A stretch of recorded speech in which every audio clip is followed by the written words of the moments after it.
ये यार मोटरसाइकिल वाली दिमाग खराब है वो कर दो कोई का जी के बिना टीचर चालू करके जाते हैं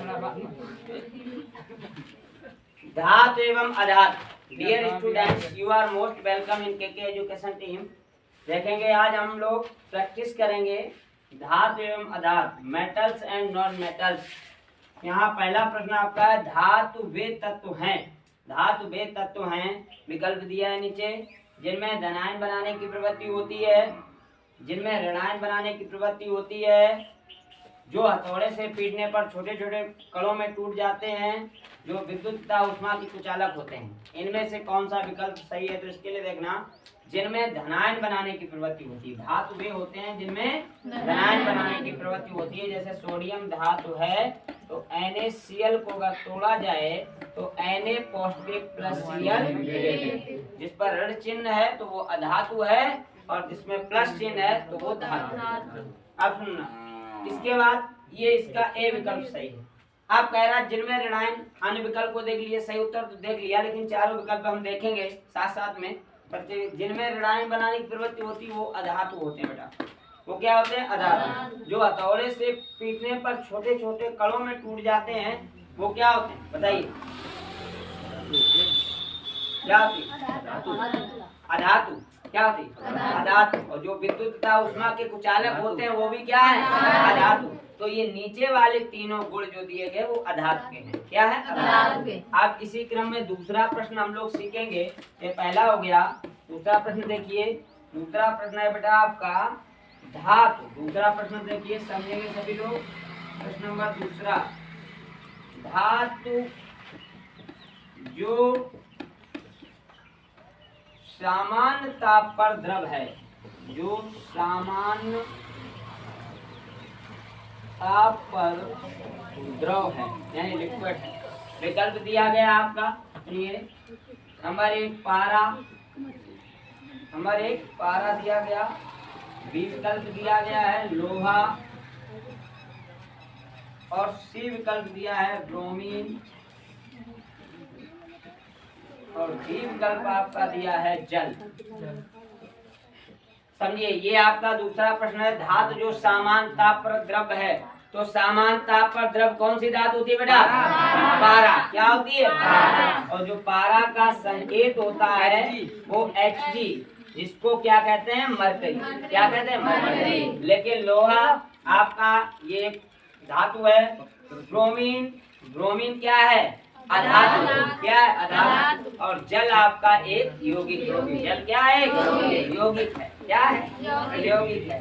तो धातु जो सामान्य ताप पर द्रव है वो कौन सी है बेटा? क्या है? इसका सही विकल्प कौन सा है? कौन सा सही है? आप देखिए इसी क्रम में तीसरा प्रश्न देखते हैं हम लोग। तीसरा प्रश्न है आपका, धातुओं के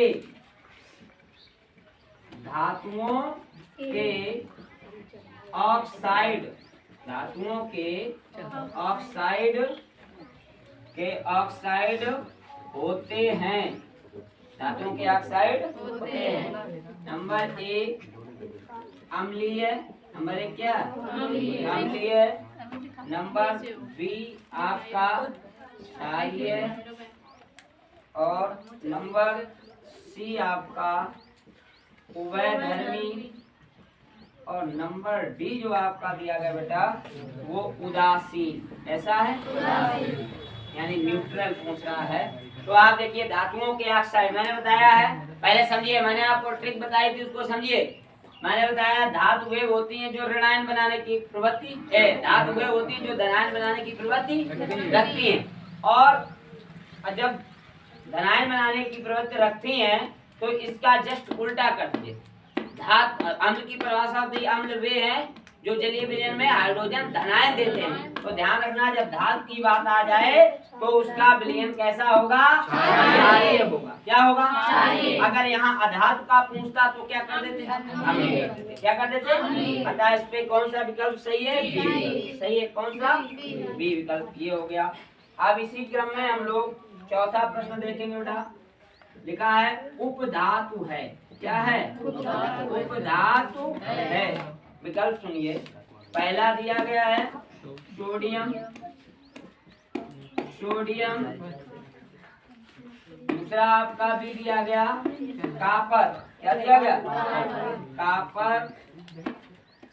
और सी विकल्प दिया गया आपका क्या है? मरकरी। और डी विकल्प आपका दिया गया है बेटा क्या? Anti money. एंटी मनी क्या दिया गया बेटा? Anti money. आप समझिए उपधातु। तो बताइए बच्चों, उपधातु मैंने कौन कौन बताई आपको? Antimony. Very good. उपधातुएं जो होती हैं उन्हें याद रखना है। उपधातुओं के लिए आपका कौन? एंटी मनी, इसे स्टेट बैंक करके याद करने के लिए बताया था। इसके बाद आर्सेनिक यानी क्या? एएस। इसके बाद आपका बिस्मिथ यानी VI। तो अगर आपको दिया जाए कि उपधातुएं कौन सी है, याद रखना तीनों, एंटीमनी, आर्सेनिक, बिस्मिथ। तो इसमें कौन सा विकल्प सही है? एंटीमनी। कौन सा? डी। अर्थात इसका कौन सा विकल्प सही है? डी। अब अगला प्रश्न देखिए, पांचवा बेटा प्रश्न है आपका, पीतल है, पीतल है। तो पीतल आपका है, ये विकल्प दिया गया पहला विषमांगीय मिश्रण, विषमांगीय मिश्रण। फिर इसके बाद भी दिया गया आपका यौगिक, क्या दिया गया? यौगिक। सी दिया गया आपका उपधातु, क्या दिया गया? उपधातु। और डी विकल्प आपका दिया है मिश्र धातु। क्या है? मिश्र धातु। तो बेटा आपसे प्रश्न पूछना है कि पीतल क्या है, और पीतल को इंग्लिश में क्या बोलते हैं? इधर समझिए बेटा सभी लोग। पीतल को इंग्लिश में बोलते हैं ब्रास। क्या बोलते हैं? ब्रास। और जिसकी मैंने टिप बताई थी क्या? झनकू। क्या बताई थी? झनकू यानी जिंक प्लस कापर। कितना? कापर कितने परसेंट? 80%। Very good. कापर 80% और जिंक 20%। और जिंक और कापर धातु का मिश्रण जो होता है वो पीतल यानी ब्रास, वो मिश्र धातु कहलाता है। क्या कहलाता है? मिश्र धातु कहलाता है। क्या कहलाता है? मिश्र धातु कहलाता है। ये हो गया आपका, इसका विकल्प डी हुआ पीतल। अब देखेंगे अगला प्रश्न। देखिए बेटा, अगर मेरा वीडियो आपको अच्छा लगे तो चैनल को सब्सक्राइब करें, ज़्यादा से लोगों में शेयर करें और बेल आइकन को जरूर प्रेस करें, जिससे कि आने वाले वीडियो का आपको नोटिफिकेशन प्राप्त हो सके। तो सुनिए, इसी क्रम में अगला देखेंगे प्रश्न। अगला प्रश्न आपका है छठवां, मिश्र धातु। मिश्र धातु कांसा, क्या है? कांसा में होते हैं। कांसा बताइए बेटा, कांसा क्या बताया था मैंने? बोलिए। कांसा, ठीक है, जिसको क्या बोलते हैं? कांसा है आपका। विकल्प दिए गए हैं CuSN, इसके बाद Zn, Zn। तीसरा दिया गया Al, Zn। और चौथा दिया गया Zn, Sn।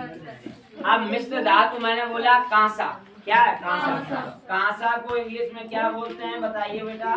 ब्रॉन्ज। कांसा को इंग्लिश, वेरी गुड। कांसा को क्या बोलते हैं? ब्रॉन्ज।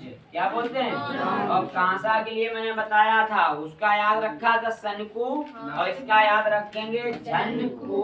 क्या याद रखें? यानी जिंक और कापर का मिश्रण। नहीं सर, सनकू था। सनकू, अरे सॉरी, जो कांसा है वो आपका क्या है? ब्रॉन्ज है। इसका मतलब क्या है? हाँ, कांसा ब्रॉन्ज है। पहले नंबर 1 पे पीतल आया, ब्रास। पीतल के बाद क्या आता है? कांसा। पीतल के बाद क्या है? कांसा।